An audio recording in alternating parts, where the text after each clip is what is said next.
Assalamualaikum Sobat Football United, ringan amatiran ala gua. Ya, ada berita langsung saja nih terkait dengan Manchester United pastinya ya. Kabar pertama adalah Sergio Reguilon ini kembali ke Tottenham Hotspur. Manchester United telah mengaktifkan pilihan untuk memutuskan sebut saja demikian, untuk Sergio Reguilon ini kembali ke klub asalnya Tottenham Hotspur. Manchester United tentu saja meminjam pemain ini setelah Manchester United mengalami krisis di lini belakang, utamanya lini belakang sebelah kiri. Luke Shaw cedera, Tyrell Malacia cedera, memainkan pemain-pemain yang aslinya bukan posisi di bek kiri. Siapa saja yang pernah dimainkan di sana? Oke, Diogo Dalot dimainkan, Victor Lindelof dimainkan, bahkan seorang Sofyan Amrabat dia kan juga dimainkan di bek kiri. Dan Sergio Reguilon datang di Manchester United. Pemain ini juga bukan satu-satunya calon pada saat itu, bahkan disebutkan bukan nama pertama ya, bukan prioritas sebenarnya. Marco Correa disebutkan ini yang lebih diincar oleh Manchester United, tapi ada beberapa situasi dengan Chelsea dan Marco Correa yang akhirnya Manchester United mengalihkan bidikannya ke seorang Sergio Reguilon, didatangkan dari Tottenham Hotspur. Penampilannya menurut gua memberikan warna yang berbeda di khususnya sebelah kiri Manchester United. Bagaimana agresivitas dan juga kecepatan dari Sergio Reguilon ini bagus, walaupun gue juga menilai keseimbangan antara menyerang dan juga bertahan dari pemain ini tidak konsisten ya secara ringan amatiran menurut gue. Dan sudah diputuskan Sergio Reguilon ini akan dikembalikan ke Tottenham Hotspur. Fabrizio Romano mengatakan nampaknya Sergio Reguilon tidak akan lama juga di Tottenham Hotspur. Artinya ada beberapa klub ya yang tertarik untuk mendatangkan pemain ini dari Premier League dan juga termasuk Borussia Dortmund nih. Jadi menarik ya untuk seorang Sergio Reguilon. Nah, bagi Manchester United sendiri menurut gua apa yang dilakukan ini make sense, masuk akal. Ada dua alasan. Nomor satu adalah ya Luke Shaw lalu juga Tyrell Malacia disebutkan akan kembali kan ya ke Manchester United, sehingga ada 3 posisi untuk bek kiri ini tidak ideal, terlalu gemuk. Belum lagi situasi ya Diogo Dalot juga bisa ditampilkan di sektor bek kiri. Mungkin akan menimbulkan perdebatan apakah bagus atau tidak, tapi yang gue lihat ada beberapa pertandingan Dalot bisa tampil bagus di bek kiri. Ada juga beberapa dia kurang maksimal di sana. Yes, gue tahu itu karena memang posisi terkuat dari Dalot bukan di bek kiri. Namun ada banyak opsi lah artinya di sana, terutama dengan kembalinya Tyrell Malacia dan juga Luke Shaw. Itu nomor 1. Nomor 2, Manchester United butuh mendatangkan pemain lainnya juga ya di bursa transfer Januari ini, dan oleh karena itu harus melepas pemain. Tujuannya apa? Untuk memberikan ruangan lebih, terutama dari sisi financial fair play. Manchester United nampaknya di bursa transfer Januari ini akan mendatangkan pemain dengan status pinjaman, sehingga masuk akal Manchester United harus memilih ya pemain pinjaman mana yang akan dilepas. Tentu saja di musim ini Manchester United selain Sergio Reguilon ada juga meminjam Sofyan Amrabat ya kan, tapi dengan segala pertimbangan asumsi gua Manchester United lebih memilih untuk melepas seorang Sergio Reguilon, di mana itu tadi seperti gua katakan di posisi bek kiri Tyrell Malacia dan juga Luke Shaw, bahkan pemain lain juga siap untuk menempati posisi tersebut, sehingga ruangan space dalam tanda kutip ya, terutama dari sisi finansial Manchester United di bursa transfer Januari ini lebih tersedia untuk meminjam pemain di posisi yang lain. Dalam hal ini menurut gue sih kemungkinan besar posisi lini depan ya.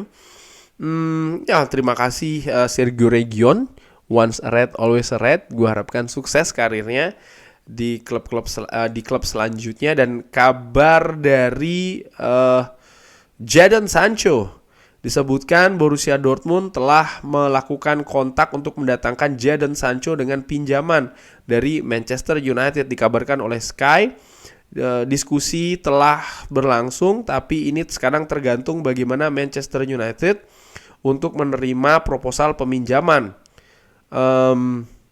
Karena ini tidak mungkin secara transfer untuk Borussia Dortmund. Disebutkan oleh Fabrizio Romano kalau sang pemain juga ingin kembali ke Borussia Dortmund. Jadi dari sisi pemain, Jadon Sancho mengatakan iya, tidak ada masalah di sana, dan dia mempertimbangkan untuk posisi ini ya, artinya opsi ini untuk bisa mendapatkan penampilan yang lebih baik lagi untuk kembali bermain di atas lapangan. Borussia Dortmund dan juga Manchester United saat ini telah sedang melakukan negosiasi terkait dengan biaya peminjaman, loan fee, dan juga salary coverage atau siapa yang akan menanggung gaji atau seperti apa paketnya, strukturnya dari gaji seorang Jadon Sancho yang memang salah satu atau bahkan yang tertinggi saat ini di Manchester United. Sekarang ini masih menunggu dari Manchester United akankah disepakati, dan menurut gue seperti yang gue singgung, banyak sekali dari hal-hal sebelumnya ya, bagaimana melepas Jadon Sancho ini akan menjadi prioritas utama Manchester United di bursa transfer Januari ini, di samping ada kegiatan-kegiatan lainnya yang akan juga berlangsung setelahnya. Menurut gue bukan satu-satunya, tapi prioritas utama adalah seorang Jadon Sancho. Kenapa? Ya, Jadon Sancho praktis sudah tidak dipakai lagi oleh Erik ten Hag dengan kejadian keretakan ya hubungan antara keduanya. Dan daripada katakanlah membawa beban yang tidak ada gunanya di skuad, pastinya Manchester United akan lebih untuk memilih untuk dalam tanda kutip melepas sang pemain, dan dalam hal ini ya dengan status pinjaman, karena dengan melepas dengan status pinjaman ada beberapa kesempatan yang bisa diraih. Ada ruangan yang bisa digunakan oleh Manchester United untuk mendatangkan pemain baru dengan status pinjaman, katakanlah demikian. Ini salah satu keuntungan ya, atau hal positif dari melepas Jadon Sancho. Nah, gue melihat bagaimana situasi ini. Ya, situasi ini tentu saja situasi yang tidak bagus dan mengherankan ya bagi gue. Bagaimana melihat support dari seorang Erik ten Hag kepada Jadon Sancho musim lalu, disupport betulan. Jadon Sancho diberikan waktu berapa? 2-3 bulan untuk memulihkan situasi fisik dan juga psikisnya. Bahkan setelahnya kembali lagi, Jadon Sancho mampu bermain menurut gue relatif bagus, percaya diri muncul, bahkan mampu mencetak gol. Nampaknya segala sesuatunya akan lebih baik ya. Tapi ternyata dalam dunia nyata sepak bola tidak selalu linear lurus terus perkembangan tersebut, ataupun situasinya justru memburuk hubungan antara Jadon Sancho dan juga Erik ten Hag. Ini yang gue sesalkan sebenarnya. Erik ten Hag sendiri tentu saja dia tahu ya bagaimana Manchester United telah berinvestasi cukup tinggi dari sisi biaya transfer, mendatangkan walaupun bukan di zamannya Erik ten Hag, tapi tentu saja ini juga menjadi pertimbangan dari Erik ten Hag menurut gue untuk bisa memaksimalkan pemain yang ada. Dalam hal ini adalah Jadon Sancho dengan investasi yang tinggi, gaji yang tinggi pula. Tentu saja Erik ten Hag ingin memaksimalkan betul, mendorong seorang Jadon Sancho untuk bisa tampil di kapasitas tertinggi. Namun ternyata usahanya di musim pertama tidak berlanjut di musim kedua. Jadon Sancho ya menurut gua terlihat ya pemain ini aslinya seperti apa, dan dari wawancara dengan seorang Ole Gunnar Solskjaer juga sudah terlihat kalau pemain ini membuat kesulitan dalam tanda kutip, di mana didatangkan untuk sayap kanan tapi dia justru lebih memilih untuk bermain di sayap kiri, di mana Ole Gunnar Solskjaer sebenarnya sudah memplot sisi itu untuk seorang Marcus Rashford ya kan. Jadi ada tantangan yang besar lah pada saat itu, dan berlanjut ternyata sampai dengan saat ini. Ya gue harapkan ini bisa terjadi ya, dan tentunya nanti akan gue update lagi, karena kalau Manchester United bisa melepas Jadon Sancho, ini lebih longgar lagi, lebih leluasa lagi bagi manajemen klub untuk mendatangkan pemain di bursa Januari dan dengan secepatnya. Menurut gue ini juga penting supaya adaptasi bisa berlangsung lebih cepat dan ya bisa memperbaiki situasi terutama di lini depan mungkin yang akan jadi prioritas bagi Manchester United. Sejauh ini menurut gue so far so good pergerakan dari manajemen Manchester United. Kalau dilihat bagaimana cepatnya mereka mencari solusi untuk Donny van de Beek, nomor 1. Nomor 2, bagaimana mereka juga cepat membuat keputusan untuk Sergio Reguilon, itu nomor 2. Dan bagaimana selanjutnya ini ya hal-hal lain yang akan dilakukan, termasuk juga melepas Jadon Sancho. Lalu apa yang dinantikan selanjutnya?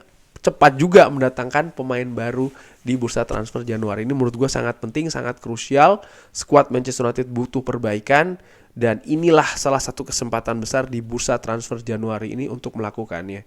Memperbaiki squad, bukan hanya dengan mendatangkan pemain baru, tapi juga bagaimana melepas ya pemain-pemain yang memang dianggap tidak diperlukan lagi di Manchester United. Kurang lebih demikian. Nanti kalau ada kabar lagi tentu saja akan gue sampaikan di channel yang ringan amatiran ala gue ini. Bagaimana menurut Sobat Football United, Sergio Reguilon dan juga Jadon Sancho? Bisa drop di kolom komen. Terima kasih sudah menyaksikan. Jangan lupa like, subscribe. Wassalamualaikum warahmatullahi wabarakatuh.